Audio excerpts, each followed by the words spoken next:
Derrière ces milliers de cartes postales, expédiées aux quatre coins de la France et du monde, un homme, une signature, plus encore une vie hors du commun, étroitement liée à sa terre, à sa forêt, à son village.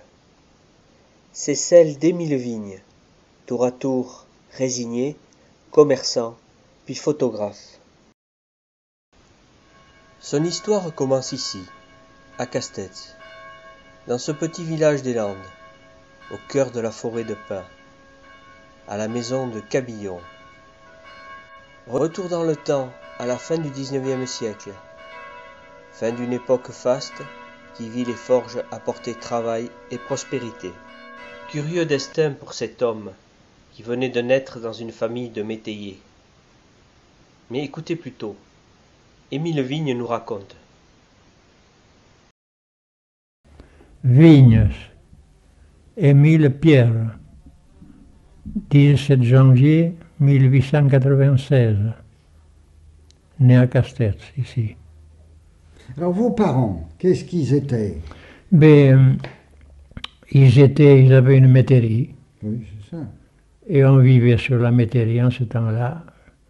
Moi, Près d'ici, ici? Oui, ici à Castets, oui.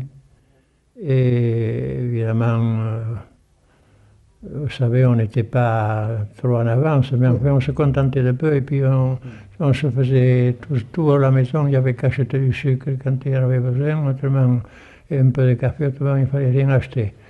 C'est tout. Et alors, on avait des pains, on avait 2 paires de mules, parce qu'il y avait les forges de La Palue à côté de chez nous. Là, c'était une fonderie de fer. Et alors les mules étaient occupées, et mon père et mon grand-père amenaient les mules. Moi, j'avais appris j'avais 12 ans, j'ai eu mon certificat d'études, un point c'est tout. Après, il fallait travailler.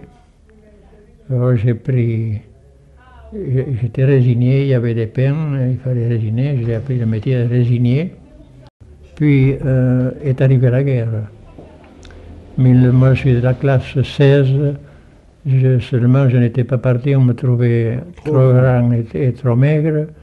Alors, réformé 6 mois.